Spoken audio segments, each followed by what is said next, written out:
கை சும்மா கீழே தொங்க விடுங்க.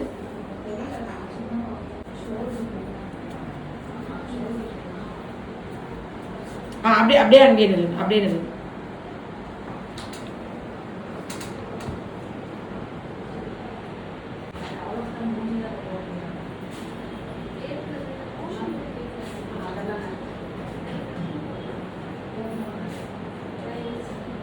ஓகே. பார்க்கின்சன் டயக்னோஸ் பண்ணி எவ்வளவு நாள் ஆகுது? 2 years.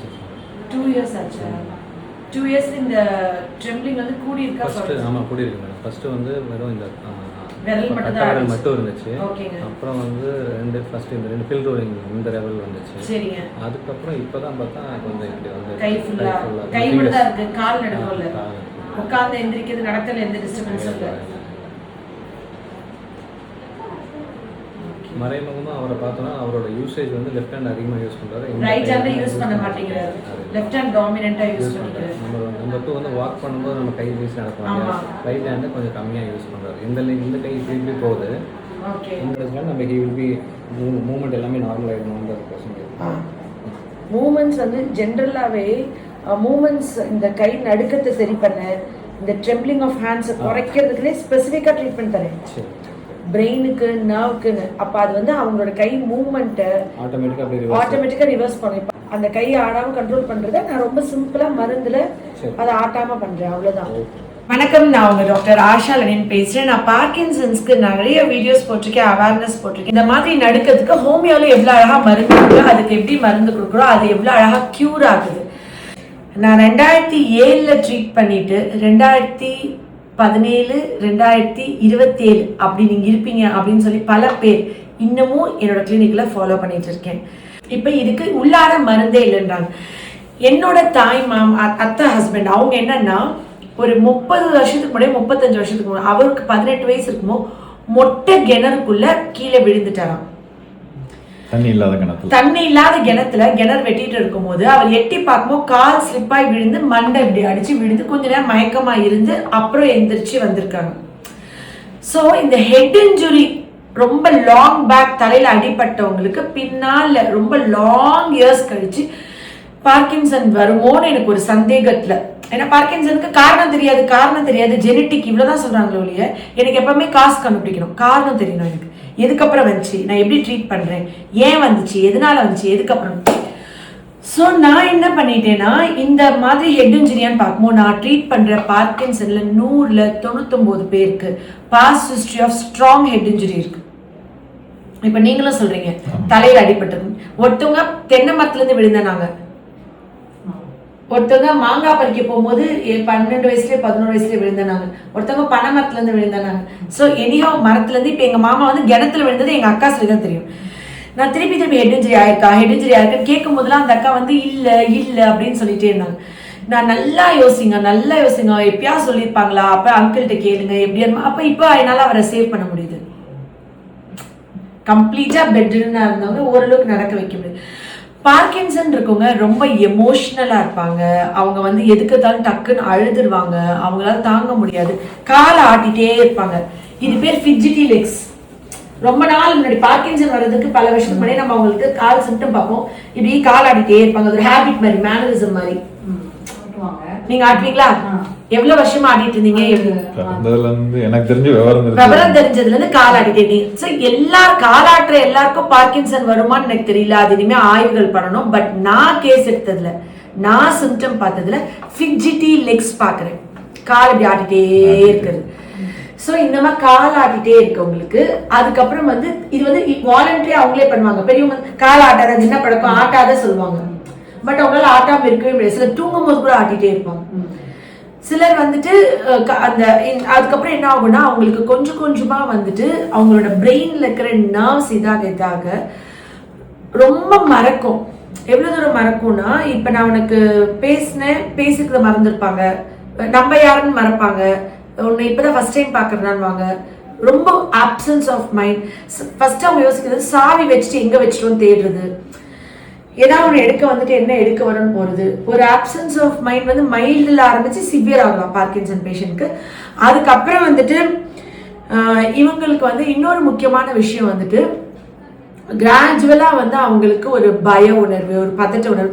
ஜென்ரலாக பார்க்கின்சன் இருக்கவங்க கார் ஓட்டக்கூடாதுன்னு நான் சொல்வேன். சடனாக ரியாக்ட் பண்ண முடியாது அவங்களால. இப்போ கார் ஓட்டிகிட்டு இருக்கீங்கன்னா சடனாக கியர் மாற்றணும்னா அவங்களுக்கு கை டக்குன்னு ரியாக்ட் பண்ண முடியாது. அவங்களால சடனாக ஒரு ஆக்சிலேட்டரையோ கிளச்சோ இதோ மிதிக்க முடியாது. அந்த சடன் ரியாக்ஷன்ஸ் வந்து அவங்களுக்கு கிராஜுவலாக குறையும். அப்புறம் இது இந்த மாதிரி இம்மீடியட்டாக பண்ணாலும் நம்ம வந்து வாகனங்கள் ஓட்டாதீங்க, எப்பயுமே ஒரு ஆள் சப்போர்ட் இது பண்ணுங்கன்னு சொல்லுவோம். அடுத்து வந்து இவங்களுக்கு இந்த ஹெட் இன்ஜுரியோடைய பேட் எஃபெக்ட்ஸில் தான் நான் வந்து சம்டைம்ஸ் தலைவலி வரலாம், ரொம்ப பிரைட் லைட் வந்துட்டு பார்க்கும்போது கண் கூசலாம். அப்புறம் அவங்களுக்கு வந்துட்டு அந்த ஷார்ப்பாக ஆக்ட் பண்ணுறது, கொஞ்ச நாள் கழித்து உமிழ்நீர் ப்ராப்பராக முழுங்க முடியாமல் அவங்களுக்கு வந்து எச்சி நிறைய ஊறிட்டே இருக்கும், முழுங்கணும்னு தோணாது. அவங்க கான்ஷியஸாக யோசிச்சு, இப்போ நம்ம வந்து பேசிட்டே இருக்கும்போது வாயில் வச்சு தான் முழுங்கிடுவோம்ல, அவங்க வந்து நம்ம ரொம்ப நேரம் எச்சி வச்சிருக்கோம்னு நினச்சி முழுங்கினாதான் உண்டு. நம்ம ஏன் முழுங்காமல் இருக்கோம், சம்டைம்ஸ் நம்ம வந்து நான் முழுங்கவே இல்லையே வாயிலே வச்சிருக்கேன் அப்படின்னு சொல்லிட்டு ஆரம்பிச்சு கொஞ்ச நாள் கழிச்சு அது ட்ரூலிங் இருக்கும் தூக்கத்தில். ஏன் அண்ட் வந்து ஒரு ஏஜ்க்கு அப்புறம் அவங்களால கொஞ்சம் கொஞ்சமாக மெல்றது, சாப்பாடு முழுங்கிறது டிஸ்டர்ப் ஆகும். அவங்களால ஸ்வாலோ பண்ணும்போது பொறையேறது இருக்கா எப்பயாவது உங்களுக்கு? தண்ணி குடிக்காம ஆஸ்பிரேட் ஆகுற மாதிரி, பொறையிற மாதிரி, அந்த மாதிரி இல்லை. ஸோ ரொம்ப லாஸ்ட்டாக வந்து அவங்களால ஸ்வாலோ பண்ணுறது டிஃபிகல்ட்டாக இருக்கும். எனக்கு ஒன்றும் இல்லை, நான் நல்லா இருக்கேன் நானே மேனேஜ் பண்ணால் கூட ஸ்டெப் பை ஸ்டெப் பார்க்கின்சன்ஸை நீங்கள் யார்கிட்டும் மறைக்க முடியாது. நீங்கள் வந்து எனக்கு ஒன்றும் இல்லை, நான் நல்லா தான் இருக்கேன், எனக்கு பார்க்கின்சன் இல்லை நீங்கள் சொன்னாலும் உங்கள் உடம்பு ஒரு டாக்டர் டயக்னோஸ் பண்ணி சொல்லிட்டாங்கன்னா அதை அக்செப்ட் பண்ணி ட்ரீட் பண்ணி உங்களுடைய டிசீஸை நீங்கள் ப்ரொலாங் பண்ணிக்கலாம். அதாவது சிம்டம்ஸ் ஏர்லியாக வர்றதை, இப்போ நடக்க முடியல, ஒரு உட்காந்துருந்து எந்திரிக்க முடியல, ஜம்மால்னு விழுவாங்க, சேர்ல வந்து உட்கார மாட்டாங்க அவங்க எப்பயுமே. இப்போ சார் வந்து ரொம்ப ஏர்லி ஸ்டேஜ், நான் கம்ப்ளீட்டாக க்யூர் பண்ணி கொடுத்துருவேன். இவங்க வந்துட்டு எப்படின்னா, இப்போ சேர்ல இப்படி இருக்கு, நான் இப்படி உட்காரணும், ஆனால் அவங்க வந்து எப்படி உட்காருவாங்கன்னா இப்படி ஜம்முன்னு, அவங்களால வந்து பேலன்ஸ் பண்ண முடியாது. இந்த கால் முட்டி தான் பேலன்ஸ் பண்ண முடியாது, கால் இப்படி போயிடும். ஸோ இப்படி விழுவாங்க. ஸோ அடுத்து பாடி பேலன்ஸ் டிஸ்டர்ப் ஆகும். அப்புறம் அவங்களால நடக்கும்போது ஸ்ட்ரைட்டாக நடக்க முடியாது. அப்புறம் ஒரு ஸ்டிக்கு உண்ணாலோ இல்லை அந்த இது வாக்கர் வச்சு இது பண்ணாலோ கொஞ்சம் சிரமமாக இருக்கும். அதுக்கப்புறம் அவங்களால படுத்திருந்து எந்திரிக்கிறதோ திரும்புறதோ கிராஜுவலாக ஒவ்வொரு ஸ்டெப்பாக இருக்கும். ஆரம்பத்திலேயே இது நீங்கள் முதல்ல அக்செப்ட் பண்ணிட்டு இது இருக்குன்னு உடனே ப்ராப்பராக ஹோமியோ டாக்டர் எடுத்தால் மேஜிக்கலாக உங்கள் பக்கத்தில் இருக்க குவாலிஃபைட் டாக்டர்கிட்ட போங்க, இதை ப்ரொலாங் பண்ணிடுவாங்க. இப்போ 5 வருஷத்துல நீங்க கம்ப்ளீட் பெட்ரிடன் ஆக போறீங்கன்னா ஒரு 15 வருஷத்துல பெட்ரிடன் ஆகுற மாதிரி ஆகலாம். இன்னொன்னு, ரொம்ப பார்க்கின்சன் ரொம்ப சிவியரா போகும்போது லாஸ்ட் ஸ்டேஜ்ல அவங்க வந்துட்டு ரொம்ப கோஆப்ரேட் பண்ண மாட்டாங்க, நிறைய வாமிட்டிங் இருக்கலாம், ஸ்வாலோ பண்ணலாம சைக்காலஜிக்கலா அஃபெக்ட் ஆன சில பேஷண்ட்ஸ். நிறைய பேர் வந்து இதை மந்திரிக்கிறோம், செய்வின கோளாறு, அப்புறம் யாரோ செய்வினை செஞ்சு வச்சுட்டாங்க, அது இதுன்னு தப்பா நினைச்சிட்டு தவறான ஒரு வைத்திய முறை பண்ணிடுறாங்க. அதுக்கப்புறம் இன்னொன்று, அவங்க வந்துட்டு மோஷன்லாம் யூரின்லாம் வந்து கண்ட்ரோல்லாம் போயிடுவாங்க. சம்டைம்ஸ் மோஷன் போயிட்டா கையில் எடுக்கிறது, அங்கெல்லாம் தேய்க்கிறது, இல்லை எடுத்து தூர போடுறது அவங்களுக்கு சொல்ல தெரியாம இன்வாலண்ட்ரியா. இந்த சிம்டம் ஸ்டேஜ் வரைக்கும் ஹோமியோல மருந்து இருக்குங்க. அதாவது அவங்க மோஷன் எடுத்து அவங்களே இப்படி பண்றது, சப்போஸ் சில வாயில வச்சிருவாங்க ஞாபகம் இல்லாம, அது பேர் வந்துட்டு கேப்ரோஃபேஜியாக்கு ஹோமியோல சூப்பரா மருந்து இருக்கு. அவங்க மோஷன் அது வந்துட்டு ஒரு ஸ்பெஷல் சைல்டா இருந்தாலும் சரி, ஒரு இந்த மாதிரி பார்க்கின்சன் இருந்தாலும் சரி, அவங்க மோஷனே எடுத்து தெரியாம வாயில வச்சுட்டாலோ இல்ல தலையில தேய்ச்சாலோ உடம்புல தேய்ச்சாலோ இந்த லெவல் சிம்டம்ஸ் வரைக்கும் ஹோமியோல அதுக்கு மருந்து இருக்கு. இதுக்கு மருந்து இல்லைன்னு மட்டும் நினைச்சிடாதீங்க. இது வந்து ஒரு எப்படி சொல்றது, இது எப்படி பார்க்கின்சன்ன்றதுக்கான ரத்தம் டெஸ்ட் எதுவும் இருக்கானா எந்த ரத்தம் டெஸ்டும் இல்லை. குணமாயிடுச்சுன்னு கன்ஃபார்ம் பண்ண இது ரத்தம் டெஸ்ட் இருக்குன்னா அதுவும் கிடையாது. சிம்டம்ஸ் தான். எனக்கு கம்ப்ளீட்டா கை கால் வந்துருச்சு, நான் நல்லா நடக்கிறேன், பழையபடி இருக்கேன், துளி கூட அந்த சிம்டம் இல்லைன்னு நான் சொல்லிட்டா நானே டிக்ளேர் பண்ணிக்க வேண்டியதான், நான் நல்லா ஆயிட்டேன். இந்த நடுக்கம், இந்த ட்ரெம்ப்ளிங், இதுக்கெல்லாம் என்ன சொல்றது, இது வந்து கிட்டத்தட்ட ஒரு ஹேண்ட் ஃபிளாப்பிங் மாதிரி. ஹேண்ட் ஃபிளாப்பிங் விர்ச்சுவல் ஆட்டிசம் குழந்தைங்க பிரெயின்ல நர்வ் டிஸ்டர்ப் ஆகி நரம்பு அஃபெக்ட் ஆகி வாலண்டரியா பண்ணுறது, இவங்க இன்வாலண்டரியா நடக்கிறது. எல்லாமே பிரெயின்ல இருக்கிற கெமிக்கல் ரியாக்ஷன். அதுக்கு மருந்து இருக்குன்னா இதுக்கும் இருக்குல்ல, கியூர் ஆயிடும். நிறைய பேருக்கு வந்து கண்ணு மட்டும் டோசஸ் ஆகும். கண்ணோட மேலிமை க்ளோஸ் ஆகி சின்னதாகி கண்ணு மயாஸ்தீனியா கிரேவிஸ் மாதிரி கண்டிஷன்ல டபுள் விஷன் வரும், ரெண்டா தெரியும். அது வந்து மயாஸ்தீனியா கிரேவிஸ்ல. ஸோ எல்லாமே வந்து கரெக்டான சிம்டம்ஸ் நீங்கள் டாக்டர் கொடுத்தீங்கன்னா தான் என்னென்ன கரெக்டாக டயக்னோஸ் பண்ண முடியும். கரெக்டாக டயக்னோஸ் பண்ண தான் ட்ரீட் பண்ண முடியும். சாப்பிட்றது வந்து இவங்களுக்கு ரொம்ப ஸ்லோவாக இருக்கும். ஆக்சுவலி இது வந்து பார்க்கின்சன் ரொம்ப முக்கியமான சிம்டம். இப்போ சாப்பாடு இப்படி கையில் எடுத்து வாய் கொண்டு போகும்போது கொஞ்சம் சிந்தும், அது வேற. அண்ட் அவங்களால ஹேண்ட் மவுத் கோஆர்டினேஷன் கம்மியாக இருக்குங்க, ஸ்லோவாக இருக்கும். நடக்கிறது எப்படி ஸ்லோவாக இருக்கும், கால் எப்படி நம்மளா வாலண்டியராக தூக்கி வைக்கணுமோ உடம்பு பயங்கரமாக ஸ்லோவாகும். அந்த ஃபுட்டை எடுத்து வாயில் வைக்கும் போது பாதி கையிலேருந்து சிந்தும், முழுக்க எடுத்து வாய்க்குள்ள வைக்க முடியாது. சூவிங் அப்போ முழுசாக இது பண்ண முடியாமல் அதுவும் சிந்தலாம், அது ரொம்ப லேட்டாக. பட் அவங்க அதுக்கப்புறம் அரைச்சி கொடுக்குற மாதிரி இருக்கும். அதுக்கப்புறம் சாதம் எல்லாமே அரைச்சி கிரைண்ட் பண்ணி லிக்விட்ஸாக கொடுக்குற மாதிரி இருக்கும். பார்க்கின்சன் பேஷண்ட்ஸ்க்கு டயட்னு பார்த்தா மேம், ஃபர்ஸ்ட் வந்துட்டு ஏபிசியில் ஆப்பிள் ஆம்லா, பாதி பீட்ரூட், ஒரு கேரட், ஒரு கைப்பிடி கொத்தமல்லி, கருவேப்பிலை, புதினா போட்டு ஏபிசி ஜூஸ் கொடுக்கலாம். தேங்காய் பால் ஒரு 4-5 சில்லு தேங்காய், இல்லை அரை மூடி தேங்காய், ஒரு கைப்பிடி கருவேப்பிலை, அதில் வந்து 8 பாதாம், 5 பிஸ்தா, 8 வால்நட் அரைச்சி அந்த பால் குடிச்சுக்கலாம். இது வந்து ஒரு 11 மணி போல். நீங்கள் வந்து ஈவினிங் வந்துட்டு 8 பேரிச்சம்பழம், 5 அத்திப்பழம், ஒரு செவ்வாழை, அப்புறம் ஒரு கிவி, இந்த 4 அரைச்சி கூழ் மாதிரி ஈவினிங். இது வந்துட்டு அப்புறம் வல்லாரக்கீரை சாப்பிட்லாம். வால்நட் வந்து ரெகுலராகவே நீங்கள் 10 சாப்பிட்லாம், இல்லை இந்த மாதிரி பாலை அரைச்சி அந்த பாலாக கூட குடிக்கலாம்.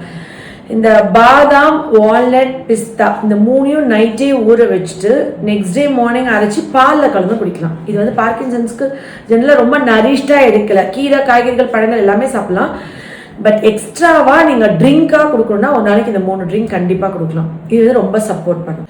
முடிஞ்ச வரைக்கும் மேம் எல்லாமே மென்று சாப்பிட்ற மாதிரி, இப்போ வறுத்த பட்டாணி இருக்குல்ல, கட்டக் முட்டக்குன்னு மெல்றது, அந்த மாதிரி கட்டக் முட்டக்குன்னு ரொம்ப ஏர்லியாக பார்க்கின்சன் தெரிஞ்ச உடனே சூவிங் மாஸ்டிகேஷன் வந்து பிரெயின் மசாஜ் மாதிரி மேம். இப்போ நான் வாயில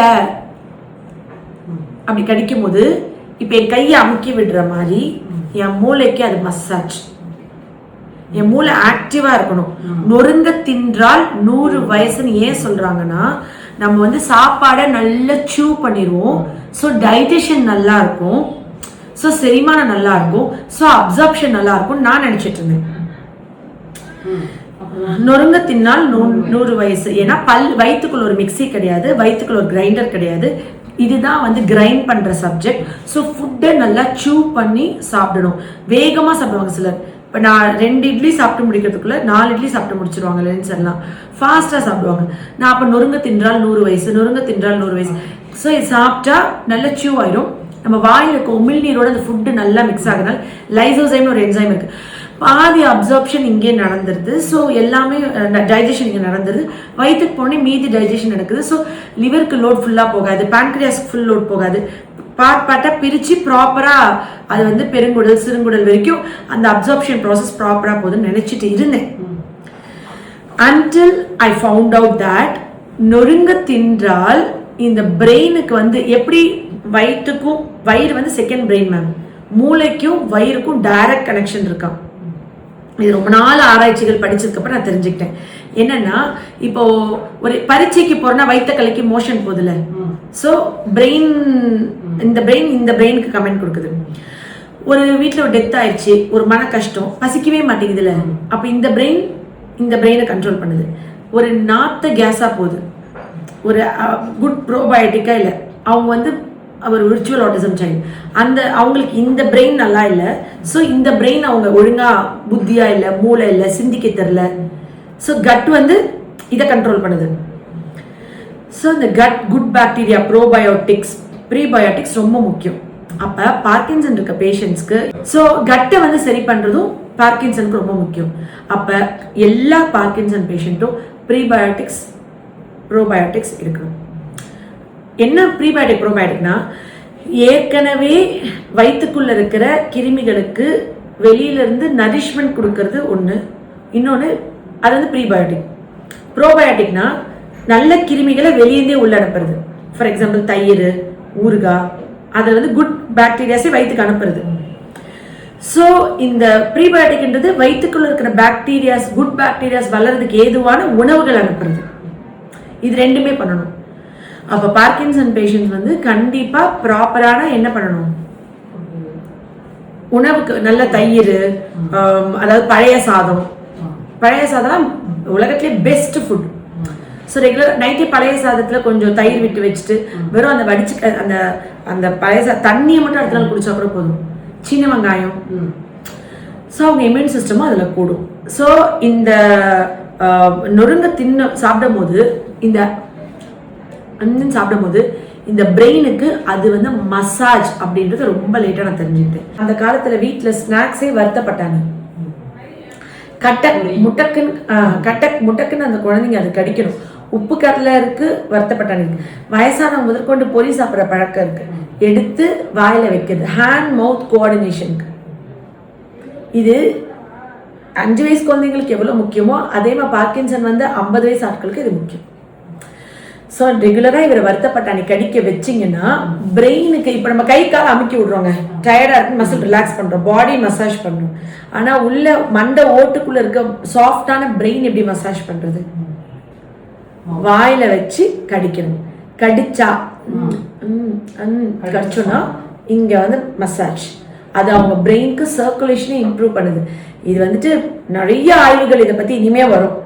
முதல்ல போட்டது நம்மளா இருக்கணும்ல, அதனால இது வந்து ரொம்ப யூஸ்ஃபுல்லா இருக்கும்னு நினைக்கிறேன். Love you all. நன்றி.